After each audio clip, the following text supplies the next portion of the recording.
अब मैं निवेदन करूंगा एक्स रॉ ऑफिसर श्री आरसन सिंह जी से कि आए और आपको एड्रेस करें।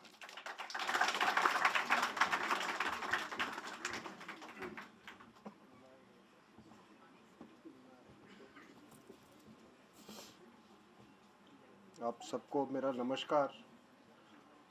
मुझे ऐसा बताया गया था कि ये जो आज वार्ता होगी वो पीओके के संदर्भ में होगी, लेकिन आपने बहुत अच्छा किया कि उसमें बलूचिस्तान और ये पश्तूनिस्तान का भी और सिंध का शामिल किया है। तो आप अगर फॉर्मेशन ऑफ पाकिस्तान का जो जर्नी अगर आप उस पर गौर करें तो आपको ये महसूस होगा कि सिंध में मुस्लिम लीग का एंट्री बहुत लेट हुआ था। वहाँ पे सिंध यूनाइटेड पार्टी जो थी वो उसके काफ़ी इनरोड्स थे, तो बहुत बाद में उन्होंने ये पाकिस्तान का जो मूवमेंट है उसको ज्वाइन किया था। बलूचिस्तान उस मूवमेंट में कभी नहीं था। पंजाब में भी आपको मालूम है कि वहाँ पर भी मुस्लिम लीग का एंट्री बहुत लेट हुआ था। और जो पश्तूनिस्तान का एरिया जिसको अभी खैबर पख्तूनख्वा ये कह रहे हैं, उस एरिया में आपको मालूम है खान अब्दुल गफ़ार खान वहाँ के सबसे इम्पोर्टेंट लीडर थे और वो भी पाकिस्तान के खिलाफ थे। तो सवाल अब ये उठता है कि हु वांटेड पाकिस्तान? पाकिस्तान कौन चाहता था? और ये सारे जो फोर्सेस कुछ टेम्पररली कंबाइन की थी, अब वो धीरे धीरे डिसअरे में आ रही। मैं जब अपनी किताब लिख रहा था the military factor in Pakistan, तो मेरी कुछ मेरा ऐसा सौभाग्य था कि मुझे कई पाकिस्तानियों से मिलने का अपॉर्चुनिटी मिला और उसमें एक जनरल साहब थे। तो जनरल साहब से मैंने पूछा और कि मैं उनको ये नहीं मालूम था मैं कौन हूँ, क्या हूँ, मेरा बैकग्राउंड क्या है, और मैं भी बिल्कुल इनोसेंट सा शक्ल बना के उनसे सवाल पूछ रहा था। तो उनको भी लगा कि शायद ये बहुत बेवकूफ़ आदमी है, तो उन्होंने बहुत दिल खोल के बात की मेरे से। तो मैंने उनसे पूछा कि ये बताइए आपके यहाँ जैसे हमारे यहाँ रेजिमेंट्स होते हैं तो आपके यहाँ भी रेजिमेंट्स होते होंगे? तो बोले हाँ हाँ हाँ मेरे यहाँ है। तो मैंने पूछा अच्छा कौन कौन से आपके यहाँ रेजिमेंट हैं? तो उन्होंने कहा कि हमारे यहाँ पंजाब रेजिमेंट है। तो मतलब मैं बोला उसमें सारे पंजाबी होंगे? तो बोला हाँ उसमें सारे पंजाबी 100%। दूसरा क्या है आपके यहाँ? तो सिंध रेजिमेंट है। तो उसमें तो कहे उसमें तो सिंधी होंगे क्या? नहीं नहीं नहीं नहीं, सिंधी सिंधी केवल 15% है, बाकी पंजाबी है। नहीं। फिर मैंने पूछा बलोच रेजिमेंट, उसमें बलोच होंगे ज़्यादा?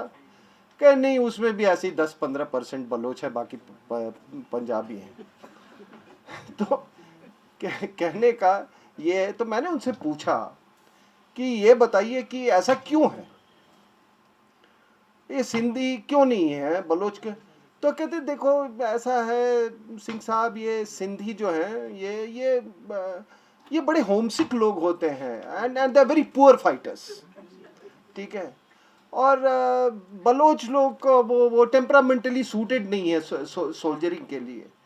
तो ये आपको मैंने जो एक पाकिस्तान की जो स्थिति है उसको मैंने आपको समअप कर दिया। अब मैं आ रहा हूँ पीओके के ऊपर में। देखिए ऐसा है कि मैं आप लोगों का बहुत आभारी हूँ और मैं आपको इस बात का श्रेय देना चाहता हूँ कि आपने एक इस टॉपिक को उजागर करने की कोशिश की। और मैं ये बदली हुई राजनीतिक फिजा का ये असर है।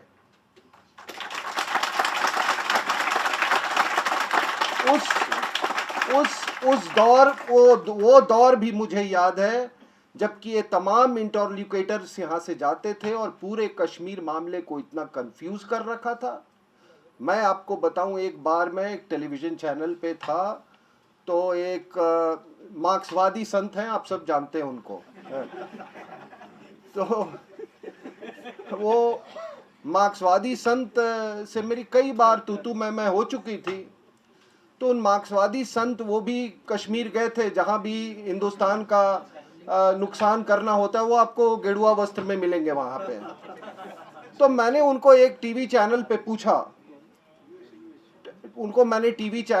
और मैंने बहुत बड़ा जिंदगी का चांस लिया था। मैं आपको बता रहा हूँ, वो उन्होंने कहा ये arm forces special power act पे बात हो रही थी, ये हो रहा है वो हो रहा है। ये तो मैंने कहा कि आप स्वामी जी आप जम्मू लद्दाख भी गए थे? हाँ, जम्मू भी मैं गया था, उन्होंने कहा। तब मैंने एक बहुत बड़ा चांस लिया। मैंने उनका पूछा कि स्वामी जी, अगर आपको कश्मीर के बारे में सब कुछ मालूम है और ये बता दें कि नदर्न एरियाज किसको बोलते हैं, तो मैं इसके बाद से टेलीविजन पे आना मैं बंद कर दूंगा, अगर आप बता सकें। और जनाब, मैं कह रहा हूं कि उनको कुछ नहीं मालूम था इसके बारे में। और ये तमाम इंटरलोक्यूटर्स, ये अंग्रेजी का चोला पहने हुए ये लोग, मैं आपको बता दूं, ये जो हमारे यहाँ जो ये लेफ्टिस्ट इंटेलेक्चुअल्स हैं, ये अंग्रेजी और इंटेलेक्ट के गार्ब में ये जितने एंटी नेशनल एक्टिविटीज है उसको ये पेडल कर लेते हैं। और उसमें से वो जो इंटरलोक्यूटर्स हैं, जिन्होंने 5 फाउंडेशन का नाम लिया, ये लोग देश के खिलाफ यूएस में जाके फाई द्वारा रन किए हुए फाउंडेशन में अटेंड करते थे और देश के खिलाफ ये साजिश करते थे। तो आज ये फिजा बदली हुई है, और इस बदली हुई फिजा का ये असर है कि आज आपने हमको बुलाया है। कुछ दिन पहले ये चीज टेलीविजन पे ये डिस्कस हुआ था, और मुझे बड़ी खुशी हुई कि चलो अब कम से कम ये एजेंडा आ रहा है, देश के लोगों को ये पता चल रहा है कि जो पाकिस्तान ऑक्यूपाइड कश्मीर है वहाँ का असलियत क्या है, और वहाँ पर किस तरह का जुल्म ढाहा जा रहा है उन लोगों पे। तो अभी आपने ये सुना होगा कि जब मोदी साहब अभी यूएन मीट के लिए गए थे, तो उस समय वहाँ पे ऑर्गेनाइजेशन ऑफ इस्लामिक कंट्रीज़ का भी एक मीट होने वाला था, जिसमें कि आपके गिलानी साहब और ये मीरवैज उमर फ़ारूक ने कहा था, मतलब अपनी इच्छा जाहिर की थी वहाँ जाने को, और 2-3 चीज़ें वो बताना चाहते थे वहाँ पर कि ये बीफ बैन पर और जो माइनॉरिटीज़ का क्या ट्रीटमेंट हो रहा है इंडिया में। तो आपको मैं बता दूं, ये 57 मेंबर वाला जो ये OIC है, ऑर्गेनाइजेशन ऑफ इस्लामिक कंट्रीज़, ये खुद डिसरे में है। क्या हालात है आपको सबको मालूम है। और आप बताइए साहब कि माइनॉरिटीज़ का ट्रीटमेंट हिंदुस्तान का डिस्कस करने के लिए आप OIC जा रहे हैं। कभी OIC कंट्रीज़ का रिकॉर्ड देखा है? वहाँ माइनॉरिटीज़ का क्या हाल है? वहाँ पर कितना रिलीजियस और पॉलिटिकल फ्रीडम है और कितनी जमहूरियत है, आप सबको मालूम है। आज भी वहाँ पे कई ऐसे देश हैं OIC में जो कि मेडिएवल लॉ से चलते हैं, एन आई फॉर एन आई के कानून पे चलते हैं। तो आप किस OIC की बात कर रहे हैं? वो OIC जो कि सऊदी अरेबिया और पाकिस्तान डोमिनेट करता है, जिसमें शिया सुन्नी के फिजर्स हैं। आप किस OIC की बात कर रहे हो आप? तो ये लोग इन्होंने देश को ऐसे ही मूर्ख बनाया है। और आप देखें आज पूरे इस्लामिक वर्ल्ड में आज क्या हो रहा है। So called Islamic world, it has become a slaughter house. Muslims are killing Muslims. आज जो रेफ्यूजीज वहां से जा रहे हैं, वो रेफ्यूजीज को कोई मुसलमान देश अपने यहां लेने को तैयार नहीं है। पूरी जो सो कॉल्ड इस्लामिक वर्ल्ड है वो पूरी अपहीवल में है, और ये इसका नक्शा क्या होगा आने वाले दिनों में मैं भी नहीं जानता, लेकिन ये नक्शा नहीं रहेगा। एक देखिए, एक कोई उर्दू के शायर है, बड़ी अच्छी देखिए पोइट्री में बड़ा वो कैपेसिटी होता है कि कोई 2 लाइन में बहुत बड़ी चीज बात कह जाने की, तो उन्होंने एक बड़ी 2 लाइनों बड़ी अच्छी बात कही है इस्लामिक वर्ल्ड के बारे में। कहते हैं कि एक लम्हा तो मिले अमनो सुकून का ए रब, एक लम्हा तो मिले अमनो सुकून का ए रब, ये जिंदगी आलम इस्लाम हुई जाती है। That means there is not a moment of peace and tranquility in my life. My life has begun to resemble the world of Islam. तो अगर आप उस दुनिया की बात करें तो पाकिस्तान का हाल उससे भी बुरा है। यहाँ पे ये पश्तूनिस्तान के एक्टिविस्ट बैठे हुए हैं, आप बताइए कहाँ राहत है पाकिस्तान में। आज कराची की हालत ये है कि लोग वहाँ से भाग रहे हैं। आपको बता दूं, in terms of asylum seekers Pakistan 6ठे नंबर पे है। ये शायद बहुत कम लोगों को ये चीज़ मालूम है। और एसाइलम सीकर्स में सबसे ज़्यादा शियाज हैं। आज कहते हैं कि कोई भी हज़ारा जो मेल है वो पाकिस्तान में रहना नहीं पसंद, अगर उसका बस चले तो वो पसंद नहीं करेगा। कराची इनडायरेक्टली फौज के द्वारा रूल हो रही है, पूरा देश फौज रूल कर रहा है। स्पेशल मिलिट्री कोर्ट्स बने हुए हैं, आर्मी चीफ एग्जीक्यूशन ऑर्डर कर रहा है। आर्मी चीफ हमेशा की तरह डिसाइड कर रहा है कि भारत के साथ वो जब ट्रेड की बात हुई उसने वो पूरा वो किल कर दिया उस प्रपोजल को।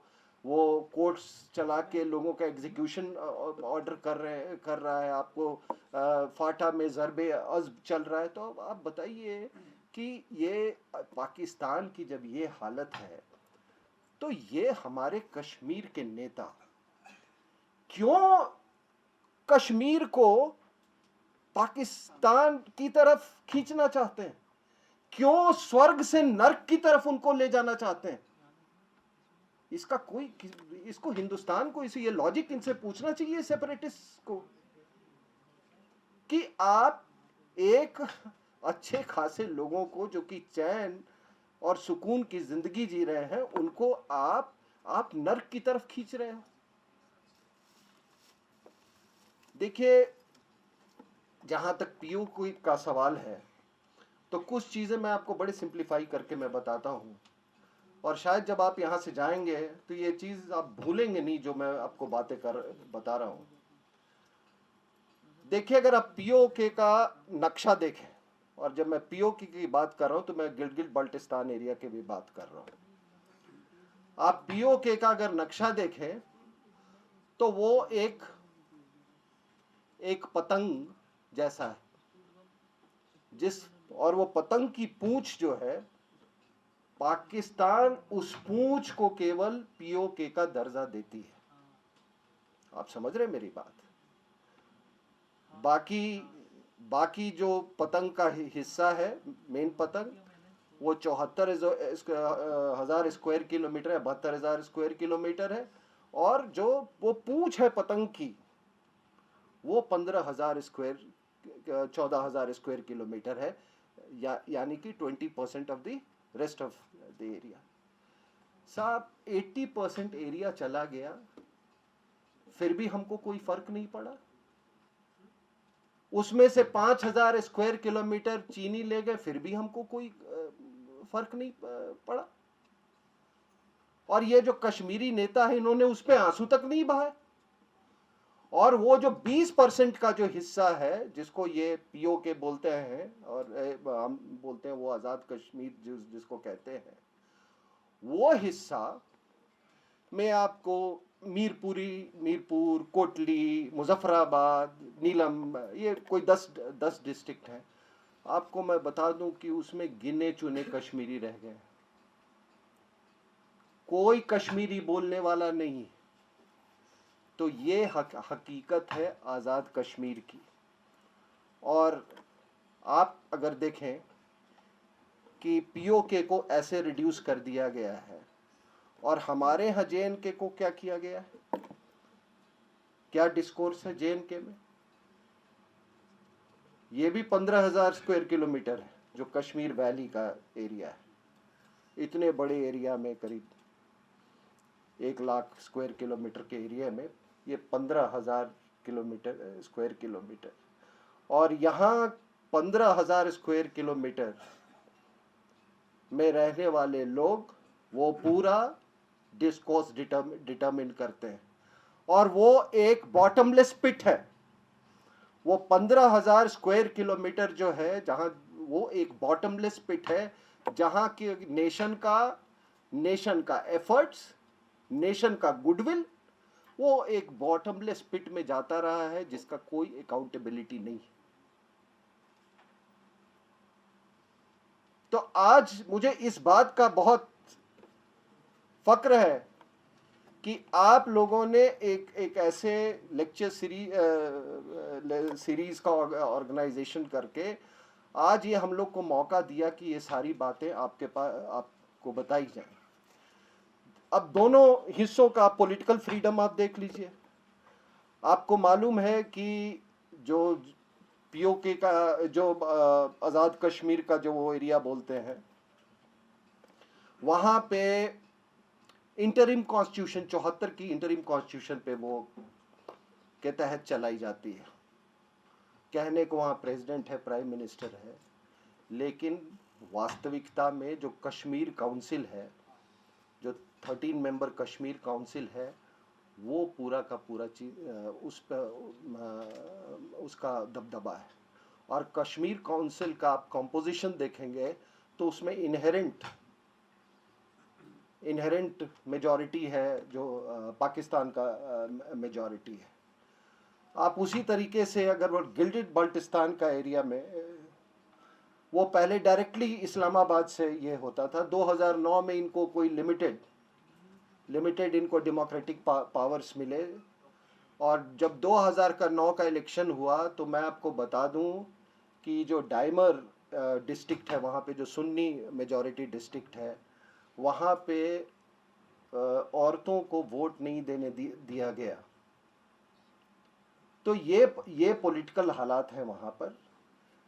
सारे आप सब्जेक्ट्स देखो, डिफेंस, फॉरेन अफेयर्स, करेंसी, और कई 52 सब्जेक्ट्स हैं वो पाकिस्तान के नीचे, इनको थोड़े बहुत पावर्स दिए गए हैं। और ये भी एम्पावर किया गया है फेडरल गवर्नमेंट को कि वो यहाँ की गवर्नमेंट को सैक कर सकती है, और सन 74 के बाद से कम 2 बार उन्होंने सैक किया है सरकार को। आप इसके विपरीत अगर आप देखें, कश्मीर में फ्री एंड फेयर इलेक्शन हुए हैं, लोगों ने बहुत बढ़ चढ़ के पार्टिसिपेट किया है। हमने किसी एरिया को अभी तक री इंजीनियर करने की कोशिश नहीं की है, जबकि उसका मेरे हिसाब से उसका वक्त आ गया है। और ये कश्मीर वैली के अंदर रहने वाले लोग अभी तक पूरा डिस्कोर्स उन्होंने ही चलाया है। ये अब्दुल्ला फैमिली, मुफ्ती फैमिली, और ये कोई जो 60-70 फैमिलीज हैं जो कि भारत के पैसे खा के ये मोटे हुए हैं। इन लोगों ने डिस्कोर्स पूरा हाईजैक किया है। आप बताइए साहब, आप देखेंगे कि जब भी कोई टेलीविज़न डिबेट होता है तो उसमें आप देखेंगे कि कौन होता है, महबूबा मुफ्ती होगी, या नहीं तो कोई एनसी का वो भी वैली का लीडर होगा, या कोई सेपरेटिस्ट होगा वो भी वैली का होगा। आप कभी नहीं देखोगे कि जम्मू या लद्दाख से कोई भी डिबेट्स में on behalf of JNK participate करने आता हो। अब शायद हालात बदल रहे हैं, शायद शुरू हो ये मामला। तो देखिए, हमारे यहाँ क्या है कि मान लीजिए बिहार कश्मीर से बहुत दूर है, तो और कई स्टेट्स हैं, तो लोगों को इतने सारे नुएंसेस नहीं पता रहते। लेकिन जब अभी आपने इसको पब्लिक एजेंडे में लाया है, तो मैं वो फर्क मुझे दिख रहा है, वो फर्क। बाकी आप देखें, अगर आप नदन ये जो गिलगित बल्टिस्तान का एरिया आप देखें, तो वहाँ पे आपको याद होगा, मैं कुछ चीज़ों की तरफ आपका ध्यान आकर्षित करना चाहता हूँ। कारगिल युद्ध में मेनली नदन लाइट इन्फेंट्री ने पार्टिसिपेट किया था। गिलगित बल्टिस्तान का एरिया पूरा शिया का एरिया है। जाहिर है कि जो वहाँ वॉर में जिन्होंने हिस्सा लिया वो शियास थे। पाकिस्तान ने उनका डेड बॉडी तक नहीं क्लेम किया, उनका डेड बॉडी भी नहीं क्लेम किया। अगर उसमें प्रीडोमिनेंटली अगर पंजाबी होते तो शायद पाकिस्तान का रवैया कुछ और होता, क्योंकि उसका पॉलिटिकल रिपरकशंस बहुत ज़्यादा होता। और आज क्या हो रहा है, गिलगित बल्टिस्तान एरिया में शिया जो मेजॉरिटी है उसको डाइल्यूट करने की कोशिश की जा रही है। आपके आज़ाद जो पीओके का जो निचला टेल का जो हिस्सा है जो मैं आप बोल रहा हूँ, वहाँ पे इन्होंने 28,000 अफगान फैमिलीज लाके उन्होंने वहाँ पे बसाए हुए हैं। ये चीज़ें कोई आती नहीं है। आपको मालूम है कि उसी एरिया में मंगला डैम है जो कि 65% इलेक्ट्रिसिटी सप्लाई करती है पाकिस्तान को, और जिसका इनको रेवेन्यू तक नहीं देती है। तो इकोनॉमिक एक्सप्लॉयटेशन, पॉलिटिकल एक्सप्लॉयटेशन और सोशियोलॉजिकल एक्सप्लॉयटेशन, कोई ऐसा एक्सप्लॉयटेशन नहीं है जो कि इनके ऊपर परपेट्रेट नहीं किया जा रहा है। तो ये हालात हैं अभी पाकिस्तान ऑक्यूपाइड कश्मीर के। और बाकी जो आपके कुछ स्पेसिफिक सवाल होंगे तो वो मैं क्वेश्चन आंसर सेशन में मैं आपको आंसर करने की कोशिश करूँगा। बहुत बहुत धन्यवाद।